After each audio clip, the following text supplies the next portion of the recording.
Welcome to the Rod and Jen 360 podcast, where we explore the full spectrum of success, mind, business, and spirituality.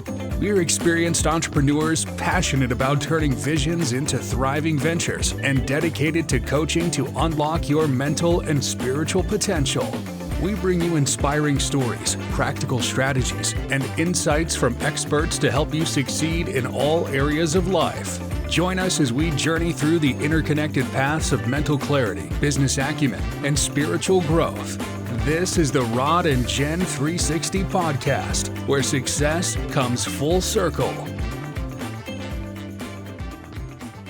Hello, everybody. Rod and Jen here, and we are super excited because today we have someone that we think just the world that's actually going to be on the show with us. And I'm not going to drag it out, and I'm just going to get right to it and tell you that Dr. Delatorro Mcneal II is going to be with us today on the show. And we're so super excited and psyched to have you, man. And God bless you. Thank you, sir, for spending some time with us. Jen and I happened to, a couple of years ago now, our paths crossed, and it was like an immediate connect. Instant. Man, it was known each other forever. We started laughing, talking. We even ended up at the same restaurant. I think we did. But it was just an immediate connect, and we love you, brother. It was just absolutely so excited following you. And by the way, we went to an event which we both happened to be there, which was our first live opportunity to see you speak. And I gotta say, my friend, before I even do your introduction, blew our mind. We had not all of our 35 plus years of Jen and I doing almost every motivational speaker and speaking event that you can, folks that you know, and we've been to them. We had not been to one with that level of intensity and just absolute power and excitement. Energy. And the whole crowd was wild. Yeah. We were listening to you, but at the same time, Jen and I were looking around. We were like, people were standing up. Part where he ran behind the stage and he came back from the other side. Next level. So look, I'm getting into that before I even do the intro. So I'm going to do an short intro, just so those that are listening will know who. I think they know who you are, but so we can formally say We need to remind and give them your credentials here. Yep. So everyone, we are super excited today with our guest. Many of you know him, Dr. Delatorro Mcneal II, our friend, one of the greatest motivational speakers we believe that exists today. You know, we've met him a couple of years back, and we met him at a mutual event with a mutual friend, and we had not had an opportunity to hear this brother speak. And Jen and I were in awe. So I want to tell you, man of God, we were just fired up. Yeah, I mean, we were so caught up in, because it was a large crowd, and we got swept up in looking at everybody's face. Wow. I mean, people were just standing up, they were cheering, people were crying. Yeah. And then he did this move. What did he say? He went off the stage somewhere. We don't know where he went. Man, this is next level. He did. He was everywhere. The crowd went wild, though. But my friend, I'm telling you, we're just so excited to have you today. I'm going to do your bio, your introduction, a short one, background, and all the things that you've done. We're just excited to have this opportunity to be able to just spend some time with you, man. Thank you. Honored to be with you all. Truly honored. Kindred connection. I'm grateful to be here. I'm excited. Yeah, well, look, I'm gonna do an intro, and we got a lot to get into, and some things we want to talk about, your new book and all that. But let me do this first for those that have an opportunity to maybe have not met you. You were recently inducted into the National Speakers Association Speakers Hall of Fame, and rightfully placed at the top 1% of paid professional speakers across the globe. My Lord. Dr. Delatorro Mcneal, with all of his credentials on the backside of his name, is a man that brings massive transformation, as we just expounded on when we saw you a couple of years back. This internationally renowned peak performance expert, keynote speaker, and of course, frequent guest on the Today Show, best-selling author. She spoke in over 49 of the 50 states. What are you waiting for, bro, for that last state? Man, I need to get on an Alaskan cruise and just talk to 6 people on the Lido deck, and then I'm gonna be able to say I've been off. You gotta wrap that quickly, okay? You know, like I said, Today Show so many times, they probably got your own green room back there in the back. I'm sure. Tell us about it. Sought after, man, Fortune 500 companies, individuals that's looking to elevate themselves. You know, you got best-selling book, this new book, which Jen and I love, by the way, Shift into a Higher Gear, where you use the analogy and the similarity of a motorcycle. He loves motorcycle all day long. Early guy. Yes. So I'm all into this book. I'm feeling like I'm riding while I'm reading. Yeah. This thing is topping the charts worldwide. You're impactful, speaker. You've been all over, man. Honorary doctorate degree, Presidential Lifetime Achievement Award, ambassadorship to the United Nations. I don't know how you did that. Okay, he just up in the United. That he's written 8 books. Hey, So my friend, that has been good. but most importantly, and I know this to be true, you're a father of 2 lovely daughters, and you're a dad that loves your family, man. And man, I've seen you in action with that as well. We have, and been graced to be in your home, man. So we love you, brother. Appreciate you for being here, man, and for the time today. So we're gonna have a good time. Yes. We just want to get into your brain on some stuff. Yeah. Can we do that? Let's do it. You can jump into the brain. Let's do it. I'm excited. Question for you is, how did it feel when you got that award and you were inducted into the Speaker Hall of Fame? That national feel like, because it's not easy to do. So, Jen, that's a phenomenal question. And when I tell you, so I'm 46 at the time of this broadcast. I'm 46, and I've been a full-time speaker I've been full-time this year for 21 years. I've been in the industry a total of 24 years, but I've been full-time for 21 years. So if you do the math on that, I started my career extremely young. I mean, there's like maybe 3 people that I know that started a speaking career in their early 20s and are still thriving today. So first and foremost, to God be the glory, because I'm really so grateful that he blessed me with the honor and the opportunity to discover my purpose and passion at a young age, and then take it seriously enough to tap into the industry, connect with the right mentors, and really develop the gift. I think there's nature and nurture, right? So naturally, I was born into this planet with a mother who was a Sunday school teacher and an English teacher. So if you were going to be Olivia's kid, you had to be able to talk. But me and my brother were the go-to kids in the church. We were always having to do the longest part in the Christmas play and the Easter play and this, that, and the other, because we were Olivia's kids. And so every day at the dinner table, Jen and Rod, it was like our grammar was constantly challenged. Our word choice was constantly challenged. So for me, when I was inducted into the Speakers Hall of Fame last year, it was a real surreal full circle moment for me, because like my mom passed away 11 years ago, and she was my greatest mentor, my greatest champion. And so it was such an honor to be inducted into the Speaker Hall of Fame. So now there are 9. So first of all, there's less than 350 speakers on planet Earth that have ever been inducted into the Hall of Fame, period. And there's only 90 that are actually still living. So I know you guys talk a whole lot about legacy, right? So for me, I made a decision a long time ago. I said, if I'm going to do this industry, I want to be one of the best at it. So I've always focused on excellence, Rod and Jen, and that's what you guys are about in real estate. And in your lives and your marriage and your family, just in ministry, everything that you guys do, marketplace, you do it with a spirit of excellence. And I think that's one of the reasons why we connect so well. The Hall of Fame came about and we got inducted. I'm like, man, I'm one of the youngest in the world to ever receive to be inducted into the Hall of Fame. Like I said, there's less than 350 speakers to ever be inducted. There's only 90 that are living on planet Earth, and there's only 9 that are African American. I'm now in the same company as Jim Rohn, Les Brown, Brian Tracy, Connie Podesta, Zig Ziglar, Tony Robbins, General Norman Schwarzkopf, all those legends, icons in the industry are all and have been inducted into the Speaker Hall of Fame. And you can't earn it. It's got to be bestowed upon you by those who are already in the Hall of Fame. Right. So it's like the best say, hey, come on, you belong up here with us. So I get chill bumps every time I talk about it, because understandably so. It's a big deal. So grateful. So grateful. Well, you earned that through your hard work and your dedication.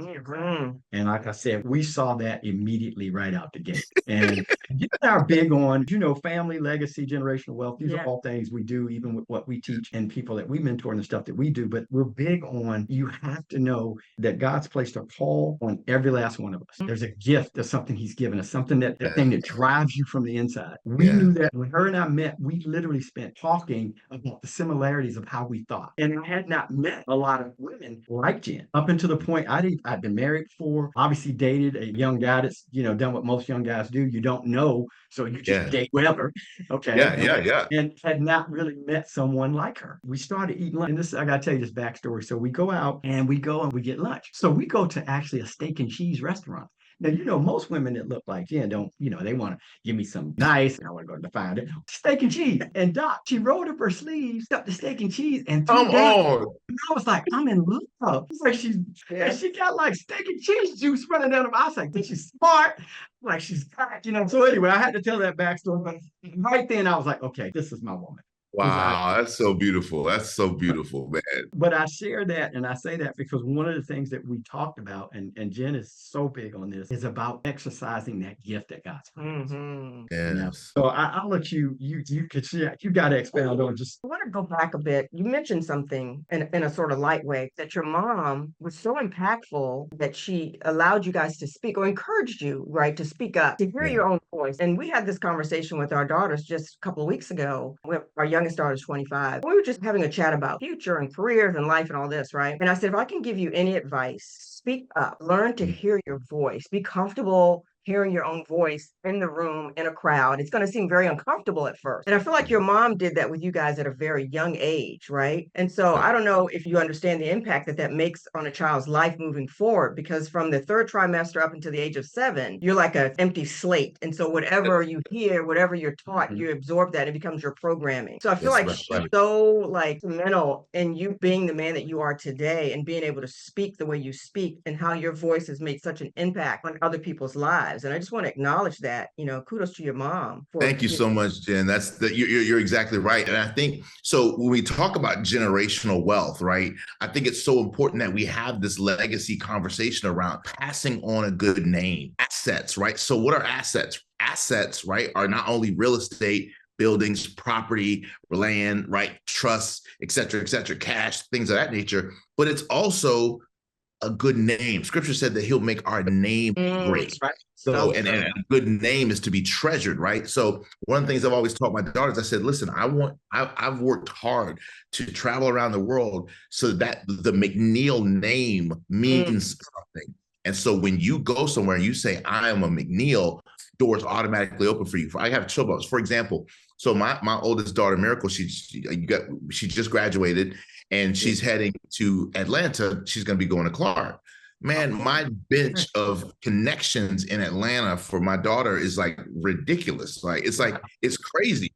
And so it's like she's going to Clark, and one of the professors at Clark Atlanta is a dear friend of mine for a long time, Dr. Dennis Kimbrough. And so he's already opening up doors for her, and he's a New York Times bestselling author. And, so my point is, it's like there's nowhere that my girls can go that they don't have people ready to welcome them with open arms. Miracle was trying to go to Howard, but she didn't get in. But even then, if she was going to DC, I had a deep bench in DC. You guys, you know what I'm saying? So it's like, so I so believe in a huge asset. Yeah. Yes, it's a huge. That's legacy. That speaks to it. Yeah, you're creating that. You're creating legacy for your girls, and there's so many more things connected to it, which is why that's the same reason our passion runs deep the same way. We've done the same. We have 4 kids total. Oldest is we have a boy. He's the oldest, and he's Blake. And how old is he now? Blake's 41 this year. So believe it or not, yes, Jen and I have a 41. What up, King? What up, Blake? That's dope. So, and then we have 3 girls, and the youngest is 25, and they range 32 and 34. 25 up. Yeah. Yep. So it's been for us, the family dynamic, this piece of it, and I'll say as a father and a husband, didn't actually have maybe what you just expressed, because a lot of that was not really my family story.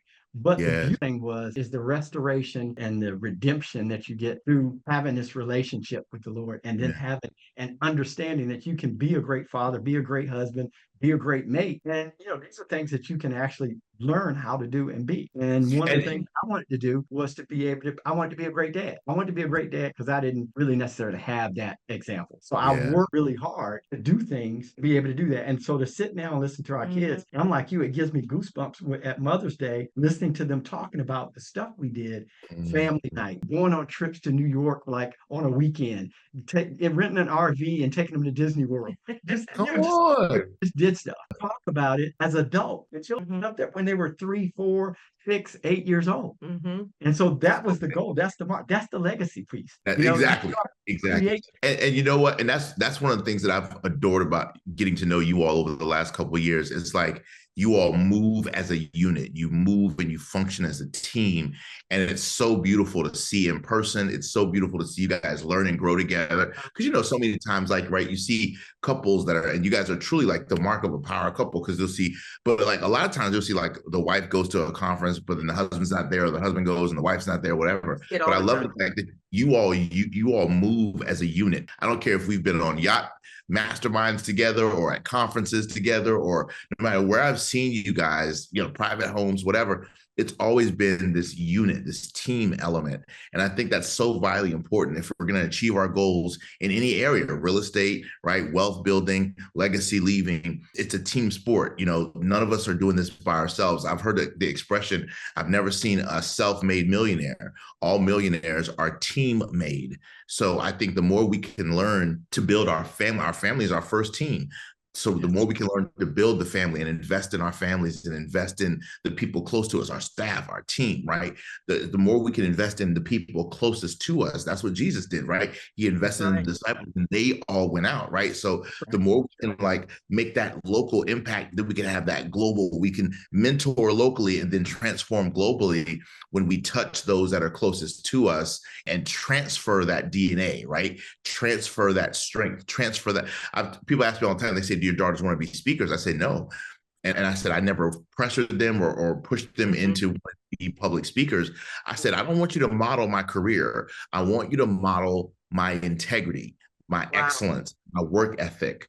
I want you to model my network. I want you to model smart money management. I want you to model loving to travel. I want you to model those things, mindset, going and getting the degrees, getting the certifications, getting the advanced trainings, right? And I said, model that stuff. Pick whatever career you want. You want to study law? Great, do that, but be the best at it, right? So one of the things that I've said all across the world, I've given over 4,500 talks all over planet Earth. And one of the things that I say to every audience is, whatever you do, make the decision to crush it. Be the best at it, or don't do it at all. And to me, that applies to so many areas of life. Whatever you do, be the best, because you're made in the image and likeness of the best.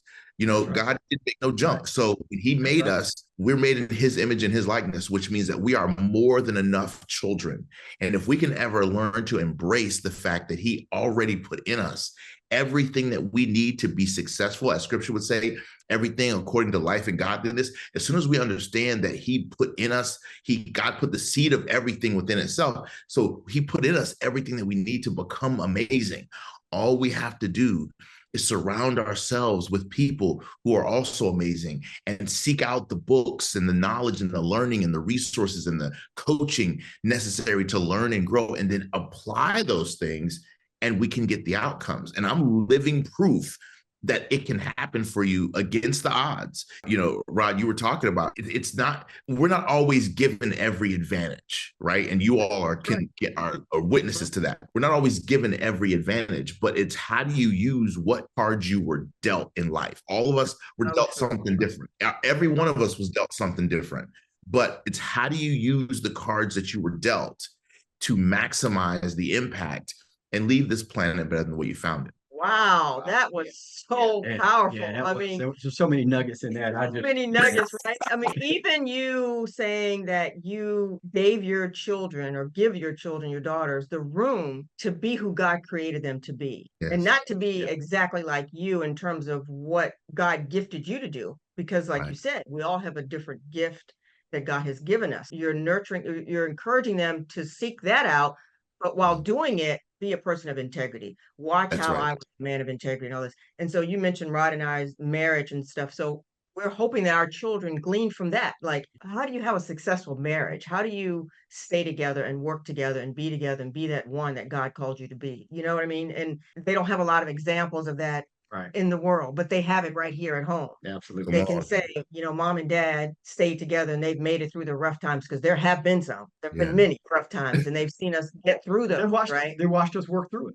Yeah. Watch us work through it. We didn't hide situations. You know, we had a lot of things I mean, we were taught, obviously our industry, we're real estate professionals is what we do. And we got 2007, 2008, devastated. Yeah. Yeah. Laugh at it now. I I mean, can laugh now. we're building $1 million homes up in Northern Virginia. I mean, business is thriving. We've got people buying stuff before we can get it finished. We've got lines of credit at all the banks. They're throwing millions of dollars at us. Oh, and look, and I'm building a 10,000 square foot house for the family on the water up in Northern Virginia. The kids got their own rooms, and it's next level, and we're excited. And I'm feeling like, oh man, I'm just really bringing this thing home for the family, for the kids. Bottom fell out. Wow. Just like that, literally overnight. And probably the biggest thing for us and the biggest adjustment in my life at that point that I had to make with 3 kids still at home, ready to go to college. Wow. And watch the bank account go from 6 digits, 7 digit, and dwindle down to like 2 digits. Right. And people, No, a negative 2 digits. and people calling the same banks that loved us. It was just basically saying, just sign here, we'll give you we're calling saying, hey, that 55-acre parcel and this real true story. I'm gonna tell you this story just because we weren't going here, but I just feel led to. So we doing all this time, and at the lowest of low, all this stuff's happening, and we're sheltering, and I'm trying to do what a father does with the kids because I don't want them to just freak out. I don't want them to see me. I'm not panicked. We're gonna work it out. Get a creditor that calls me. I'm sitting in my office in my house, and I'm just kind of deliberating on what steps, what do I do? And I get a call. Now I was getting a lot of calls. Don't know why I chose to pick this one up. So I pick up the phone, and it's a creditor. This is the first time. I don't know. I believe now, looking back on it, I believe it was Satan. Well, we need to know, when is this going to happen? I'm like, look, this is what's going on. I'm adjusting you. And they proceeded to just berate me. We will come, we will repossess your stuff, we will take your Mercedes, we'll come and get your motorcycle. Oh yeah, The motorcycle. oh, it was Dang, they're coming for the motorcycle too. that we would take your, and then they said we will take your kids' toys. Now I'll tell you, I think it was Satan. That literally happened. And I'm like, so I'm already at the lowest of low. When I got this person on the phone, I'm talking trash. This financial situation, but to God be the glory. Look, fast forward, everything's restored.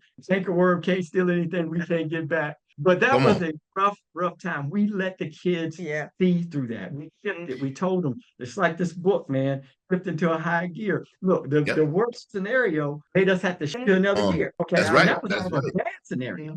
And we stayed together through all of it. We have a lot of friends that didn't make it through that time. But it's funny. It's funny, Rod. What you're talking about reminds me of something powerful, because when you shared that story, it made me think of one of the things that I love to tell parents, because so I went to Florida State, my bachelor's and master's, I got those from Florida State, and I was an orientation leader. And so when I was an orientation leader at Florida State, I had a chance to work with a lot of parents, because we would lead orientation for all the parents coming in every summer.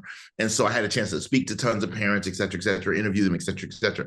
When I went full-time as a speaker, the first 6 years of my speaking career, I spoke at colleges and universities all across the country. And I did a lot of talks to parents and helping them get their kids adjusted and acclimated to school. And one of the things that I've always said to parents for the last 20 some odd years is, let your children see you fail. Let your children see you struggle.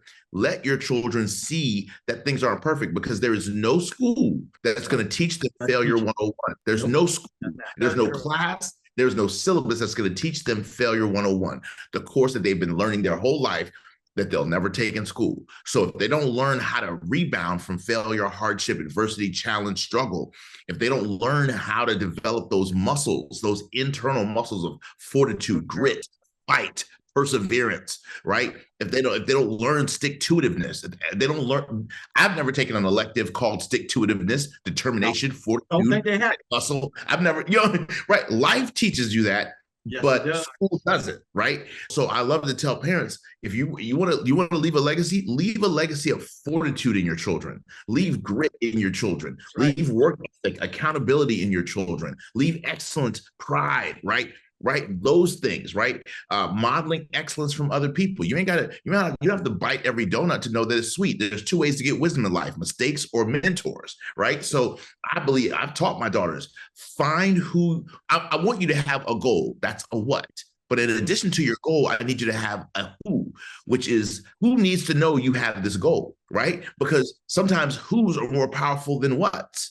Like you guys know this, right? You just said one of the secrets to your success: private bankers. Y'all got private bankers everywhere, right? Here's the deal: that's the who that helps you with all your what's, your real estate ventures, right? So the real estate ventures happen because you got who's in place, and so the more we can learn how to foster incredible relationships. That's a big part of legacy. Reaching out to people when you don't need nothing, circling back to people to let people know how you're doing, being vulnerable, being transparent, being honest. One of the first things that I remember when we were on one of our first encounters together, the first ground rules we set was, hey, let's be vulnerable. Let's take off our masks. Let's just be real. Let's be frank. Let's let conversations start and end here. If I say something, we all know a lot of the same people. So let's create it between each other that what we talk about between us stays between us. We set some ground rules in the beginning, and that's allowed our relationship to explode. So I think the more we can leave those things as legacies in our kids and in our team and in our staff and the people that support us, the more we can level up. But like you said, I mean, I wrote a book about hardship and failure. It's called Thriving Through Your Storms, 12 Profound Lessons to help you grow through everything you go through in life.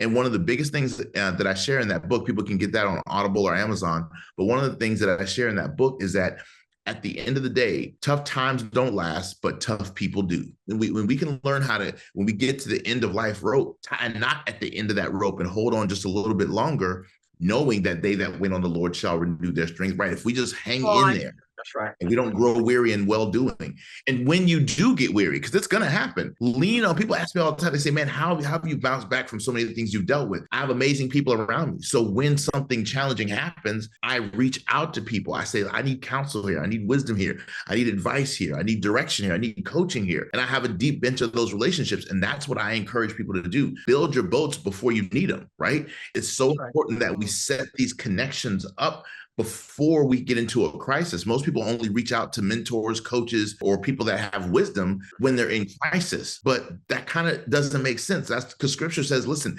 there's safety in the multitude of good counsel. So the more we can be around people who already been there, even in business, right? The fastest way, Tony Robbins teaches this, the quickest way to duplicate someone's result is you got to duplicate their mindset. You have to duplicate their connections and relationships. You got to duplicate their habits. What are their daily unconscious habits that they have that allow them to be successful almost on automatic, right? Rob, Jen, you guys, we know people who can make $1 million, lose it, make 5 million, lose it, make 10 million, lose it, make 100 million and lose it. And how can they lose it and gain it back? Because they know the formula, and the principles in the formula doesn't change. So no matter what adversity or hardship befalls them or challenges they go through, they know how to reduplicate it. That's exactly what you guys did. So I think we made it better. About the failure part of it was we were able to take it, look at it, analyze it, talk about it.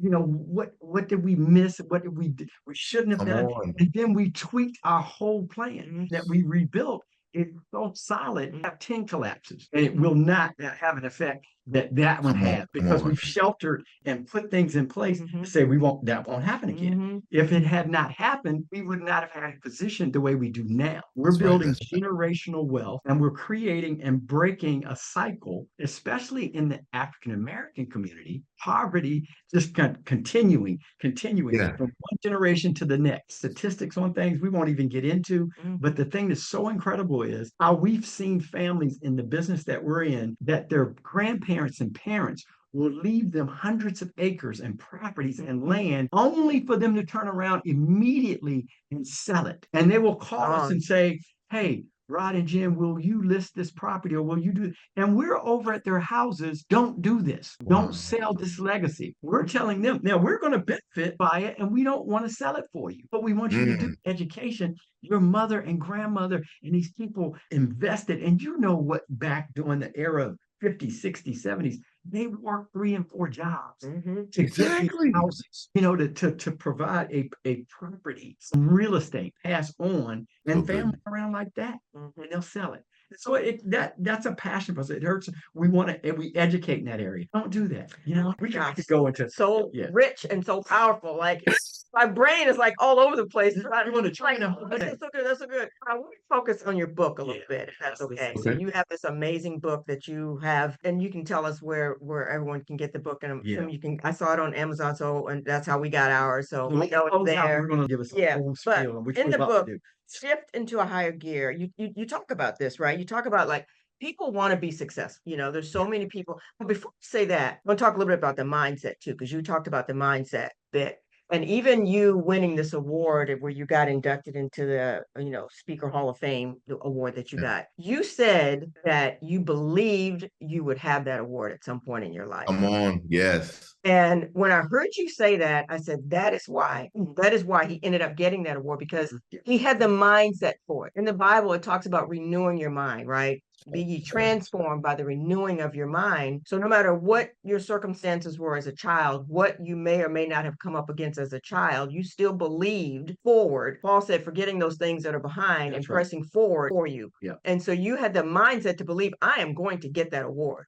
Not thinking, but not many people get it, and I'm African American, and I won't be able to one of those. You believe that you would get it, and so you got it, right? So you had to put in the dedication because you had the mindset for it. You talk about that in your book, that many people want to be successful, right? But they don't have the persistence and the dedication to bring about success. And you talked about leaning into it or weighing into it. What that's about, what that means to you. So I love talking about shifting to a higher gear. This is what it looks like. You guys, you can get it on anywhere books are sold, Amazon, BarnesandNoble.com. It's a Wall Street Journal, USA Today bestseller. First author in history to be on the Today Show 5 times in the same year for the same book.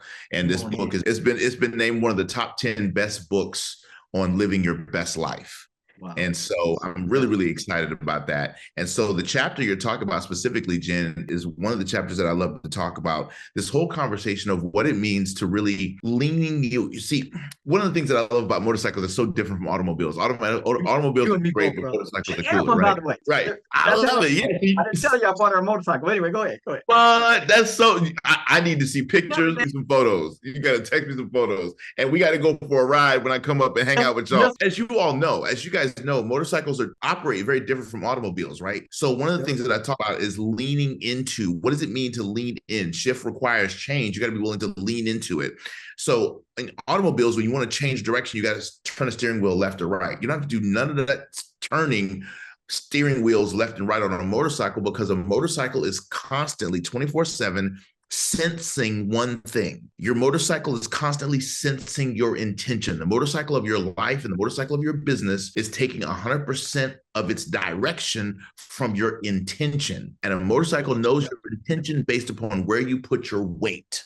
That's right. WEIGHT. It's constantly sensing your weight distribution. As you lean to the left, it goes left. As soon as you lean to the right, it goes right. So you don't have to turn. All you got to do is lean.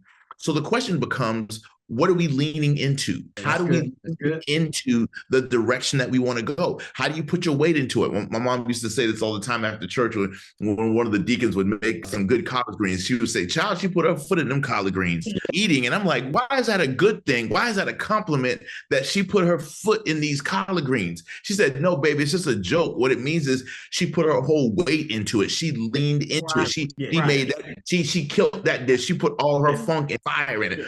I said, okay, cool. That's a compliment. So she's like, yeah. I'm like, all right, cool. So when someone puts their weight, their WEIGHT into something, that's a compliment. So here comes the question. How do we lean more into the things that we want in our lives? How do we, if everybody wants to be successful, but are you willing to lean into it? Are you willing to put your weight into it? Are you willing to really risk it all? Are you really to bet chips? Are you really willing to cash it all in? I love something that Denzel Washington said. He said, when I decided to pursue acting, there was no plan B. There was no plan B. He leaned all the way into one thing. And that brings up one of the things that I love to talk about. What is the one thing? Paul said, one thing I desire, one thing I will after. What is the one thing that you're willing to commit to? Scripture says in Psalms, he or she shall be like a tree. Let's stop right there. We ain't even got to get to planted. He or she shall be like a tree. Stop there. I've never seen a tree come out of the ground with multiple trunks. We've got to have one primary focus. You know what I'm saying? Long before Tyler Perry had Tyler Perry Studios in Atlanta, he was faithful with one trunk called one play, one character, one play, one character. And that one play and that one character, he built it out. Boom. Now you get plays. Now you get movies. Now you get studios. Now you get networks. But Oprah did the same thing. She was faithful with one thing. She took a talk show and she ran it straight. She's interviewed 40,000 individual people. 40,000 individual people. Wow, we get tired of interviewing 12 people in one season of a podcast. What? She's had over 40,000 individual interviews. Yes, she was faithful with one thing. She developed the trunk. So the more we commit to or put our weight into that one thing, master the one. I tell people all the time, you want to be a successful entrepreneur? You guys know this. You want to be successful in business? What's the one thing you're willing to master, and then branch out from there? Because at the end of the day, every branch is still connected to the trunk. So have multiple streams of income, great. But all those multiple streams of income still need to connect to the trunk in some way. But I think about the person, and we need your advice on this, right? So there's somebody listening today that started off in a career path that they absolutely hate, but they're in it, right? And they want to get out. They're older, they're not 20 anymore. Sure, yes. Because I think oftentimes when we hear these stories, the person started out at, 19, they knew what they wanted to do when they were 5. And now, they've been in it, forever. He was born going, I want to be a motivational speaker. No, I want to be a high performance speaker when I grow up. You know what I mean? And I'm going to get inducted in the home. He was like, hit the ground running. But there's so many people, Dr. Delatorro, that find themselves at the age of 50. Yeah, starting over. Looking over their life and going, oh my gosh, I've really screwed this up. I know what I should be doing. I know what God created me to do now, but is it over for me? Am I done? Do I have to think about Paul when he went out to fish and he came back and he's taking his net and he's folding it up because he's hanging it up. It's like, there's no fish out there. It's over with. I'm done. Mm-hmm. And then Jesus comes and he's like, And he's looking at Jesus and he's like, really? You're going to tell me I'm a professional fisherman? What do you know? Right. Then, okay, fine, Jesus, whatever you say. But in Paul's mind, it was over with. Done. And so I think about that person that's 45, 50, maybe even 60, that might even be ready to retire, but they still haven't done that thing that they know God has created them to do. Would you have any advice for them? Yeah, absolutely. So one of the things that I love to share is, we talk about this in the book. We talk about shifting. Let me see which chapter. Shift from coasting to living life 3D. Chapter 3, shift from coasting to living life 3D. One of the things that happens to most people is this, Jen and Rod. Most of us, because we're not 100% clear as to what God's called us to do, we tend to coast through life. We tend to get up on Monday. We just can't wait till it's Fat Friday. We fast forward through the week, right? Yeah. And when you fast forward through the week, you get to a weekend of a week because your week had no power. Wow. I'm going to say that again. When you fast forward the DVD of your life and you wake up on Monday and you say, man, I just can't wait till it's Friday. You're literally fast forwarding the DVD of your life, just to a weekend, a W-E-A-K, a weekend to a week because your week didn't have any weight to it, the whole thing. Yeah. Scripture says this is the day that the Lord has made. Every day matters. And we need to live life each day with more intentionality. So what happens is most of us coast through life and then we hit a brick wall. Bam, something happens. Okay. And we're like, okay, man, I got to change careers. I got to change jobs. I got to make a shift. How do we effectively make that shift? One of the things that we got to do if we're not in the career that we desire, if we're not, one of my best-selling books, I didn't think I was going to write a bestseller as crazy as this one came out in 2008. It was called Caught Between a Dream and a Job, How to Leave the 9-to-5 Behind and Step into the Life You've Always Wanted. And one of the things that I talked about in that book was the fact that most people are caught between their paycheck and their promise, their destiny and their daily routine, the thing that pays the bills, but the thing that pays their future. Come on. Yeah.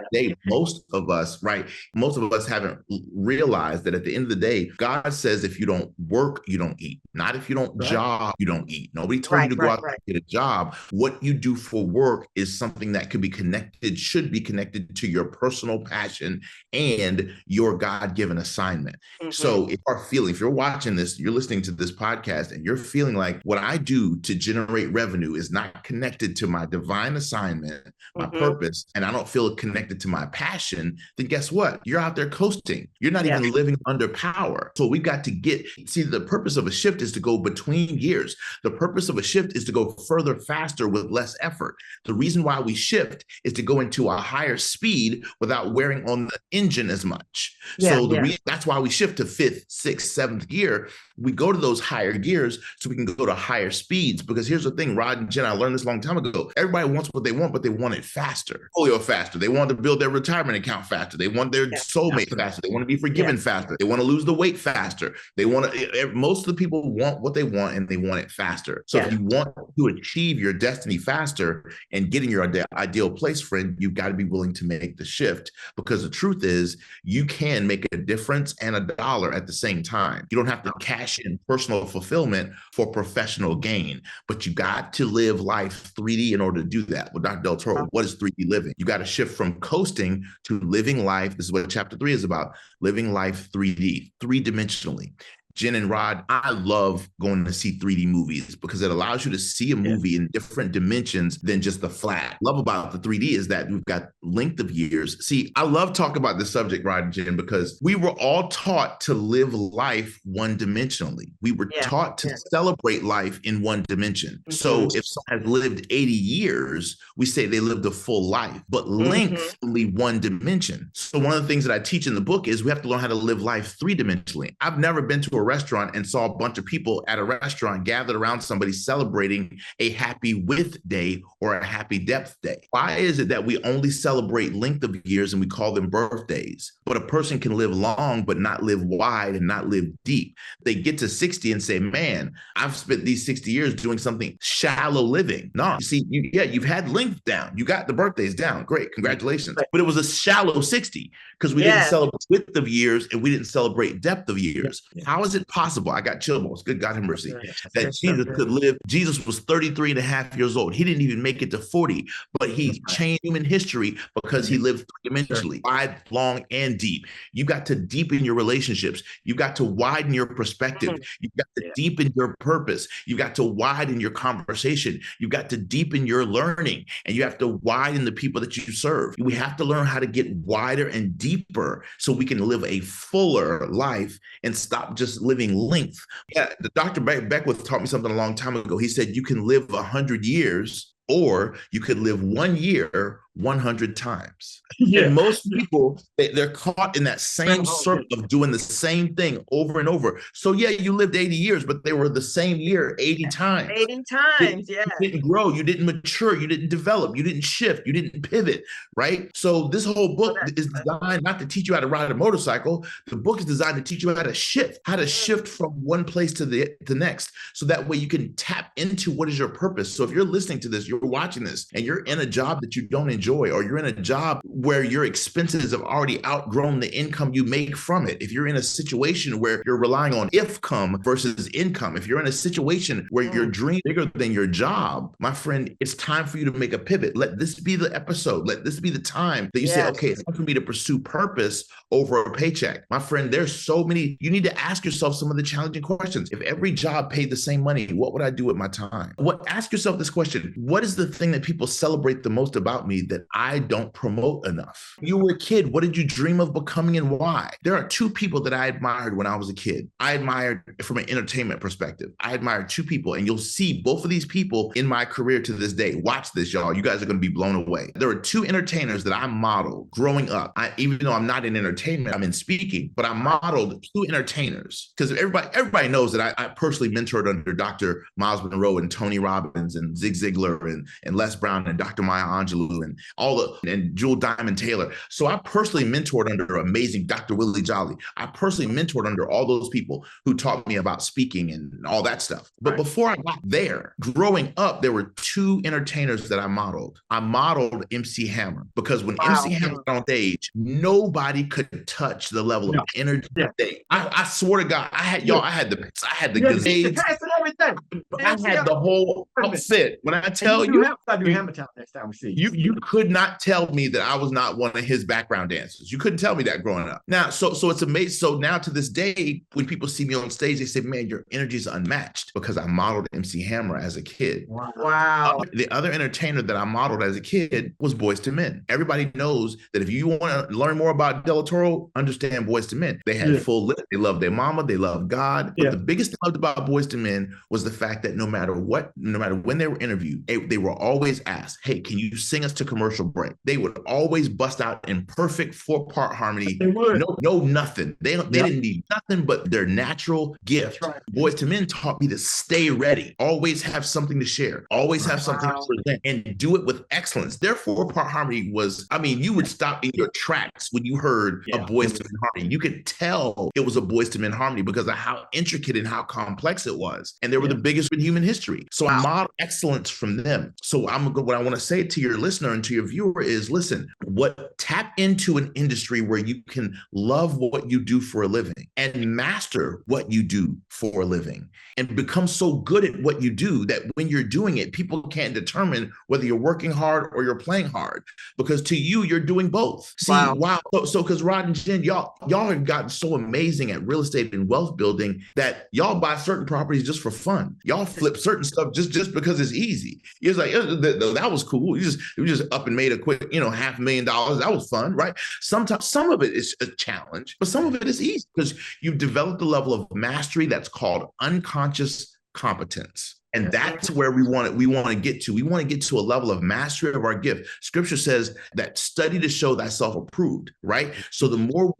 if you want to become excellent at something, make it a study. The reason why you all have an incredible marriage is because, Jen, you've made Rod a study. Rod, you've made a study. And you all have made marriage and a thriving, sexy, exciting, romantic, fun, playful, wealth-filled, amazing trip-filled, beautiful family-filled, legacy-filled marriage. Y'all have made that a priority. Y'all don't study boring couples. Y'all don't study whack couples. Y'all don't study sexless marriage. Y'all study the best. And so what I've learned over the years is if we want to be successful, we have to model and study the best.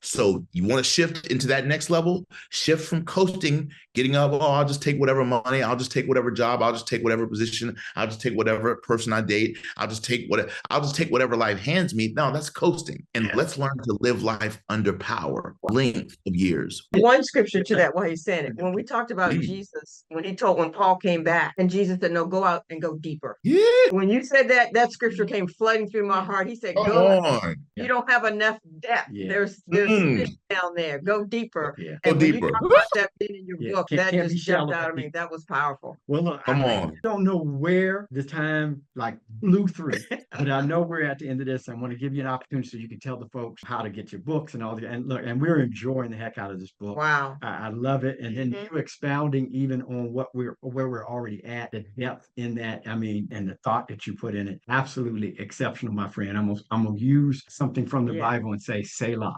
Okay. Come on, somebody. And it's that's all I can say at the end of this. It is absolutely phenomenal. We can't wait. Jen and I got some travels. I know you're always on travel, but I'm sure soon we're going to connect in the same spot, break some bread, have some fun, laugh somewhere in somebody's restaurant. Yes, sir. Yes, sir. But we want to give you this opportunity before close out. Just tell folks how they can get you, how they can reach you, how they can get all these books. By the way, we've got a couple. I got to get the rest because I got to go back and just chew on this. It's food in here. So thank you so much. But go ahead and do that for us and tell us that before we close out, just how to get this great information. You can connect with us on all of our social media platforms at Dr. Delatorro, DrDelatorro. That's at Dr. Delatorro on all of our social. Our YouTube channel is youtube.com/Delatorro. Make sure you subscribe there. Our primary website is our first name, Delatorro.com. So you can just go there for our primary website, learn a whole lot more about what we've got going on. So please connect with us on all of our social media platforms. If you are interested in having us as a mentor, we do train and develop speakers. We train and develop people who want to take their speaking gift to the next level, you can learn more about that by visiting crushthestage.com. That's www.crushthestage.com. We do boot camps once a quarter to help entrepreneurs and business professionals up-level their public speaking and presentation, so that way they can scale their revenues in their businesses and in their careers. So that's how you reach us online. We're super accessible. We're pretty much everywhere. Google us, you'll find us. We're just honored to be here and add value to the conversation. People can get the book, Shift into a Higher Gear, everywhere books are sold. You can also go to shiftintoahighergear.com, our primary website for the book, and pick up the companion workbook that we created that goes along with it, that has exercises, activities, journaling. One of the things I wanted to say, Jen, really quickly, I want to encourage everyone. I'm such a big believer in journaling. Every day I love to write in a gratitude journal. And Jen, one of the first questions y'all asked me was, you were asking me about the Hall of Fame. Do you know, for like almost 2 years before I got inducted into the Hall of Fame, I would write in my journal, I'm a Hall of Fame speaker. I'm a Hall of Fame speaker. I'm inducted in the Hall of Fame. Vision and make it plain. I believe in the importance of writing powerful I am statements. I am an amazing father. I am God's favorite. I am healthy, wealthy, and wise. I am fit and fabulous. I write things to decree and declare it over myself. And I think the more we can begin to start to do those things and write the vision and make it plain and really see our desires and our goals and who we desire to be in the future, see it on paper, I think the more powerful. So I want to encourage everyone out there to please commit to go get yourself a good journal. Go sit under a tree and just write out things you're grateful for. Write out the fact that you're grateful for the breeze, the rain. Write the fact that you can hear the birds chirping. Write that you have eyes to be able to still see, that you don't have glaucoma, that you get, whether you have contacts or glasses, that you have the ability to see correctly, that you're not blind. Somebody, Helen Keller said, the only thing worse than being born blind is being born with sight but no vision. She dropped the bar. That you have a vision. You see what I'm saying? That you have the ability to vision for more in your life. So that's how people can get a hold of us. And my friend, I just want to encourage you, tap in, keep good things in your ear gate, your eye gate, right? Your mouth gate, right? Constantly be pouring good things in, right? Scripture says that faith cometh by hearing, and hearing by the word of God. What I want to add to that, which is important, is faith also come by hearing. And Les Brown taught me this, even if it's a lie. That I'm going to say that again slower. So think, y'all, we've recently seen this with scandals online. Put something online, it becomes a scandal. And if enough people hear it, they begin to believe it. So listen, it's important that if you've heard all your life, you're not enough, you need to start listening to the rest of your life. I'm more than enough. Come on. Yes. All your life, I don't have it, I'm never going to be it. You need to start listening to for the rest of your life, I'm more than enough. I'm going to have everything I desire. I already have everything I need. So faith comes by hearing. Begin to put good stuff. Go on Audible, listen to good audiobooks, put good things, go on YouTube and put good things in. Good things come in, good things will come out. But if you're putting toxicity in, the only thing that can come out is toxicity. So surround yourself with good thinkers, people whose thinking outthinks you. Put yourself around people whose thinking outthinks your thinking. Because the truth is, everything that you want is on the other side of your current level of thinking, or your current level of thinking would have gotten you the result you desire. So surround yourself with thinking that outthinks you. That's right. And as you go on your journey, I'm just honored to be a part of it. Man of God, all I can say is, I tell you, for the sermons, for those that drop onto this podcast and get this, man, but they're going to be blessed. Their socks. So we thank you so much. We're going to close out. I'm gonna close the show out here. Hang around for us for a second, but just want to tell everybody that's listening, thank you so much. Thank you to Dr. Delatorro Mcneal. We can't wait again, my friend, to see you on the next time you're on the stage. I'm sure we're going to cross real soon. Thanks so much for spending this time with us today, and just have an absolutely fabulous day. Tell your daughters we said hello, your family, your brother Simba around in summertime. So we'll have to introduce to Zoe. God bless you, brother. Thanks, man of God. We appreciate you, man. Honor indeed. Thank you so much.